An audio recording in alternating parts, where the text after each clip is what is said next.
नमस्कार, आप देख रहे हैं एपी टुडे न्यूज़ 24।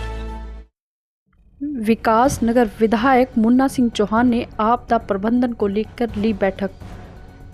उत्तराखंड में मानसून जल्द ही आने वाला है। उत्तराखंड में हर वर्ष जल भराव, भूमि कटाव की समस्या देखने को मिलती है और पहाड़ी क्षेत्रों में पहाड़ से मलबा सड़कों पर आ जाता है, जिसमें पहाड़ों से पत्थर गिरते हैं और लोगों को जान का खतरा बना रहता है।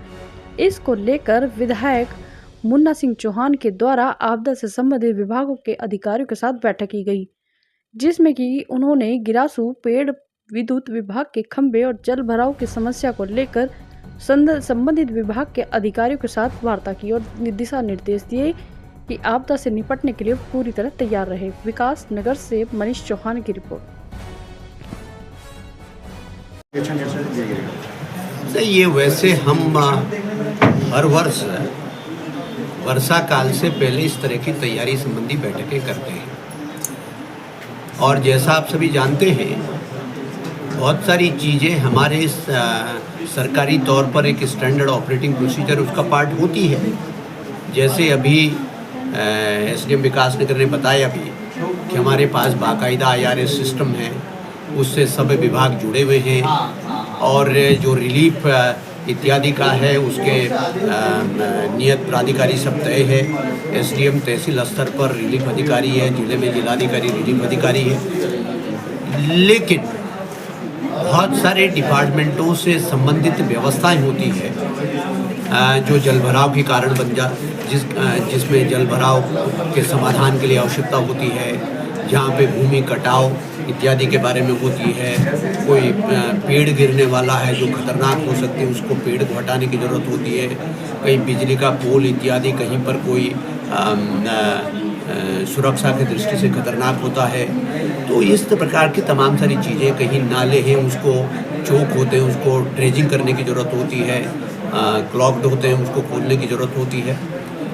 तो इस प्रकार से और फिर क्या होता है कि अलग अलग विभागों के अलग अलग इंफ्रास्ट्रक्चर होता है, तो कई बार उसमें इंटर डिपार्टमेंट कोऑर्डिनेशन की कमी की वजह से वो टाल दिया जाता है। दूसरा विभाग कह देता है फलाने विभाग है। तो आपने देखा होगा कि मेरा सबसे ज़्यादा फोकस इस बात के ऊपर रहता है कि सरकार या एडमिनिस्ट्रेशन एज ए होल एक यूनिट की तरीके से काम करें, ताकि हमारे पास कहीं पर भी वर्षा काल में किसी भी तरह की कोई दिक्कत परेशानी कहीं से रिपोर्ट होती है तो उसको हम टॉस ना करें, बल्कि हम उसको इमीडिएटली एड्रेस करें। और जो संभावित जगह जहाँ पे कोई वल्नरेबल पॉइंट बोलते हैं हम, जहाँ पर कोई खतरनाक स्थिति हो सकती है, कहीं पे कोई कटाव की स्थिति हो सकती है, कहीं कोई भूस्खलन की स्थिति हो सकती है, कहाँ पे कोई नाले से कोई फ्लडिंग की स्थिति हो सकती है, कहाँ पे कोई गिरासू पेड़ है जो खतरा उत्पन्न कर सकता है। कहीं ऐसा तो नहीं है कि बच्चे हमारे जहाँ पढ़ते हैं तो स्कूल की बिल्डिंग कहीं पर कोई खतरनाक स्थिति में है, कोई लेंटर से कोई चीज़ टूट के गिर सकती है या दीवार थोड़ा सा अनसेफ है, तो उसके लिए हमें पहले से तैयारी कैसे करनी है, वहाँ पर बच्चों को नहीं बैठाना है। या अभी जैसा बताया गया कि अभी स्कूल कॉलेजेस है हमारे पास, वहाँ पे पानी की टंकी वगैरह है, तो बरसात में बहुत सारा वाटर बॉर्न डिजीज कंटेमिनेशन होने लगता है। तो किस प्रकार से हमने साफ़ सफाई का ध्यान रखना है, उसमें स्वास्थ्य विभाग को आवश्यक निर्देश दिए गए। तो कुल मिला के बहुत कोऑर्डिनेटेड अप्रोच के तहत हम उस काम को कर सकें, इस बारे में आवश्यक निर्देश भी दिए गए सभी संबंधित विभागों को, और जो उनकी विभागीय तैयारियां और चाक चौबंद रहे। और हमारे सामने तो इतना बड़ा संकट हमने गत वर्ष देखा है, गत वर्ष हम लोगों ने इतना बड़ा संकट देखा है कि बाकायदा पूरा यहाँ पर बिनार के अंदर जो जाखन गांव था, वो पूरा का पूरा गांव जमींदोज हो गया। इतनी भीषण आपदा आई, लेकिन उसमें भी खुशी की बात यह है कि हमारे एडमिनिस्ट्रेशन ने बहुत क्विकली रिस्पॉन्ड किया। मैं खुद वहाँ पर विदाउट लॉस ऑफ टाइम में खुद वहाँ पहुँचा। हमारे ज़िले के सभी जिलाधिकारी वहाँ पहुँचे, पुलिस कप्तान वहाँ पहुँचे, DIG वहाँ पर पहुँचे, हमारे SDM और तहसील का और सभी विभागों का एडमिनिस्ट्रेशन, और जो जितना क्विकली हम उनको इवैक्यूएट कर सकते थे, जल्दी से जल्दी राहत दे सकते तो किया। और यहाँ तक कि हमने तो एक रिकॉर्ड बनाया था।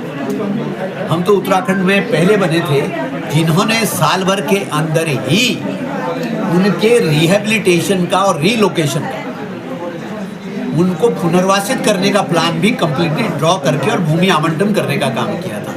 अब ये थोड़ा सा दुखद पक्ष है कि अभी उसमें कुछ लोग लिटिगेशन में चले गए, तो जो भूमि हमने आपदा पीड़ितों को आवंटित की थी उसमें निर्माण कार्य अभी रुक गया है। उम्मीद करते हैं कि कोर्ट से उसका भी समाधान हो जाएगा। तो कुल मिलाकर के देखो, आपदा में, डिजास्टर में, या ये जो प्रकृति का जब प्रकोप होता है, कहर होता है, तो इसमें टाइम में बड़ा क्रिटिकल फैक्टर होता है। कई बार तो लाइफ और डेथ के बीच में जो डिवाइडिंग लाइन होती है बहुत पतली होती है। तो इसलिए आपने देखा होगा, गत वर्षों में भी आपने देखा होगा कि मुझे खुद को भी आपने 2 बजे रात को, 2:30 बजे रात को उन घरों के पास और उन नालों के पास देखा जहाँ फ्लडिंग हो गई थी, जहाँ घरों को खतरा हो गया था। एसडीएम 2 बजे रात को, 2:30 बजे रात को मेरे साथ थे, पुलिस के सीओ मेरे साथ थे, विभागीय अधिकारी मेरे साथ थे, 2-2:30 बजे रात को। तो इट स्पीक्स फॉर कि हम बहुत संवेदनशील, बहुत very high degree of sensitivity जिसे कहना चाहिए, उसके साथ हम काम करते हैं और हम अपने विभागों को भी अपेक्षा करते हैं उसी अलर्टनेस के साथ इस पूरे वर्षा काल के पीरियड में वो काम करें। इसी के लिए बैठे। और बीच में हमने विभागों को निर्देश भी दिए हैं कि जिन बातों पे आज चर्चा हुई है उसके ऊपर compliance report, action taken report बना करके 1 हफ्ते में फिर वो एसडीएम को भेजेंगे और एसडीएम उसको फिर मेरे साथ शेयर करेंगे। और फिर जो उसमें फर्दर कुछ करने की कोई आवश्यकता होगी, उच्च स्तर पे किसी चीज़ में कोई कार्रवाई अपेक्षित है, तो निश्चित रूप से वो उस जिम्मेदारी को मैं अपने ऊपर भी लेता हूँ।